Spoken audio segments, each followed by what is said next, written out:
Hello guys, welcome back to my YouTube channel Liang Bloggers. তো তোমরা সবাই কেমন আছো? আশা করছি তোমরা সবাই খুব খুব খুব ভালো আছো। তো আজকে ছিল পয়লা বৈশাখ। তো তোমাদেরকে জানাই শুভ নববর্ষ, অনেক ভালোবাসা তোমাদেরকে রইল আমার। এই নতুন বছরটা যেন তোমাদের সবার খুব খুব খুব ভালো যায় সেই কামনাই করি আমি। আর তো আজকে দেখো, যেহেতু পয়লা বৈশাখ তোমাদেরকে বললাম আমি, তো আমরা চলে যাচ্ছি মায়াপুরে। তো মায়াপুর একটুখানি ঘুরবো, যেহেতু প্রথম বছর, তো কৃষ্ণের নাম নিয়ে একটুখানি শুরু করতে চাই। তার জন্য মা বললো যে চল তাহলে একটুখানি ঠাকুরের দর্শন করে সঙ্গে যায় না, যেহেতু মা মায়াপুরে। তো দেখো, এই থেকে গাইস আমরা লঞ্চে উঠে পড়েছি আমাদের নবদ্বীপে ফেরিঘাট থেকে। তো এখান থেকে আমাদের লঞ্চটা প্রায় অনেকক্ষণ বসে থাকার পরে স্টার্ট হলো। আর তোমার দেখতে পাচ্ছ ভালোই ভিড় হয়েছে, তাও নর্মালি ভিড় হয়েছে। এটা আমি ভেবেছিলাম আরও অনেক ভিড় হবে, কিন্তু অতটা ভিড় হয়নি। তো যাই হোক, দেখো এই থেকে আমরা প্রায় চলে এসেছি মায়াপুরের ঘাটে। তো আমরা ঘাট থেকে নেমে এখন আস্তে আস্তে চলে যাচ্ছি। তো এখানে আমরা টিকিটটা দিয়ে বেরিয়ে এলাম আমরা মায়াপুরের যাওয়ার রাস্তাটাতে। তো এখান থেকে আমরা অটো ধরে নেব। তো দেখো গাইস, এখানটার থেকে অটো না বলে টোটো বলে এটাকে।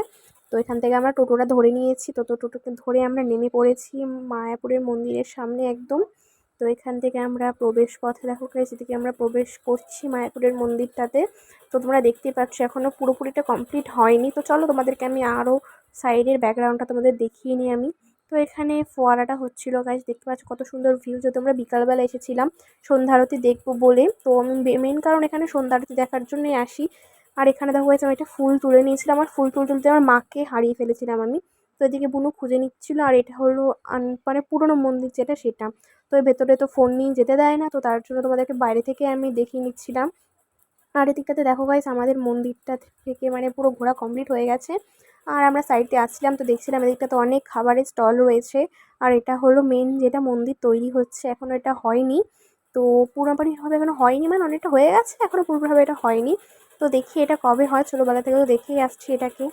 তো এখানে কয়েকটা সাহেব এখানটাতে গান করছিল। তো তার তালে তালে আমরাও একটুখানি গান করে নিচ্ছিলাম। তো এখানে সাইডে গান হচ্ছিল আর আমরা চলে গেছিলাম সন্ধ্যা আরতি দেখার জন্য।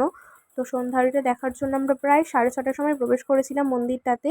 তো তারপরে আমরা এদিকটাতে দেখো গাইস চলে এসেছি। এখানটাতে যেহেতু প্রচুর খিদা পেয়ে গেছিলো, তার জন্য একটা রেস্টুরেন্টে চলে এসেছিলাম আমরা। আর এখানে যেহেতু আমরা অর্ডার দিয়ে দিয়েছিলাম আমরা। আর এখানটাতে আমার মা হাতটা ধুয়ে নিচ্ছিলো। আর এখানে একটু মেনু কার্ডটা দেখে নিচ্ছিলাম, যেহেতু খুবই খিদা পেয়ে গেছিলো। গাইস আমার মুখটা দেখেই বুঝতে পারছো আমার বোরিং হচ্ছিলাম, খিদা পেয়ে গেছিলো বিশাল। তো তারপরে দেখো ফাইনালি আমাদের খাবার চলে এসেছে। এখানে আমরা রুমাল রুটি অর্ডার দিয়েছিলাম আর কাবলি ছোলার তরকারি অর্ডার দিয়েছিলাম। তো এখানে দেখো গাইস আমি একটাই খেয়েছিলাম রুটি। তো যাই হোক, এখানে দেখো রুটিটা খুবই ভালো ছিল। তো আমি ভাবছি এবার থেকে নেক্সট টাইম যখনই আসবো এখান থেকেই খাবো এই তরকারিটা। তো কিছু বলাই যাবে না গাইস। তোমরা যদি যাও কোনো দিনও তো বলো, আমি তোমাদেরকে এখানের অ্যাড্রেসটা দিয়ে দেবো।